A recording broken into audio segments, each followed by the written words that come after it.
44ஆம் சங்கீதத்திலே 19ஆம் வசனம், எங்கள் இருதயம் பின்வாங்கவில்லை, எங்கள் காலடி உம்முடைய பாதை விட்டு விலகவும் இல்லை.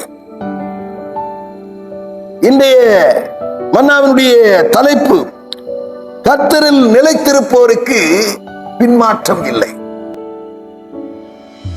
கர்த்தரில் நிலைத்திருப்போர் அவர்கள் உறுதியுடன் இருப்பார்கள், அவர்களுக்கு பின்மாற்றம் இல்லை. ஆண்டவர் சொல்லுகிறார், நீங்கள் என்னிலும் என் வார்த்தை உங்களிலும் நிலைத்திருந்தால் நீங்கள் கேட்டுக்கொள்வது எதுவோ அது உங்களுக்கு கொடுக்கப்படும். நீங்கள் மிகுந்த கனிகளை கொடுப்பதனாலே பிதா உங்களிலே மகிமைப்படுவார். நீங்கள் அவருடைய சீசராயிருப்பீர்கள், நீங்கள் கனிகளை கொடுப்பீர்கள், அதனாலே அவர் மகிமைப்படுவார், நீங்கள் சீசராயிருப்பீர்கள்.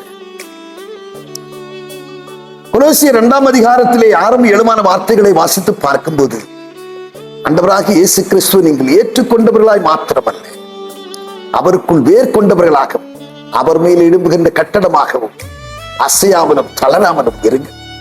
அப்படி இருப்பீர்கள் என்று சொன்னால் உங்களுக்கு பின்மாற்றம் இருக்காது. ஆம், அவரை உறுதியாய் பற்றி கொண்ட மனதை உடையவர், அவரையே நம்பியிருப்பார்கள். அவர்கள் நிச்சயம் பின்மாற்றம் அடைய மாட்டார்கள், பின்னோக்கி பார்க்க மாட்டார்கள், முன்வைத்த காலை பின்னெடுக்காமல் இருப்பார்கள். அவர்கள் இருதயம் உறுதியாயிருக்கும், அவர்கள் உறுதியுடன் இருப்பார்கள். எல்லா காவலோடும் இருதயத்தை காத்துக்கொள், அதனிடத்திலிருந்து ஜீவ ஊற்று புறப்படும். ஆம், உறுதியுடன் இருக்கிற பிள்ளைகள் எல்லா காவலோடும் இருதயத்தை காத்துக் கொள்ளக்கூடியவர்களாக இருப்பார்கள், ஏக சிந்தை உள்ளவர்களாக இருப்பார்கள், முழு இருதயத்தோடு ஆண்டவரிடத்திலே வரக்கூடிய பிள்ளைகளாய் காணப்படுவார்கள். அப்படிப்பட்டவர்களாய் நாம் காணப்பட நம்ம ஒப்புக் கொடுப்போம்.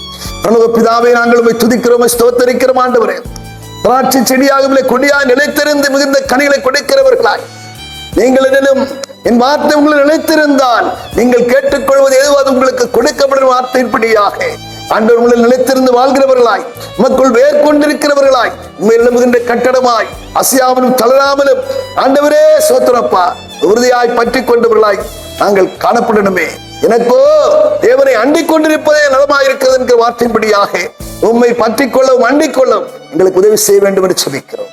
இயேசு கிறிஸ்து மூலம் ஜெபிக்கிறோம் நல்ல பிதாவே, ஆமென்.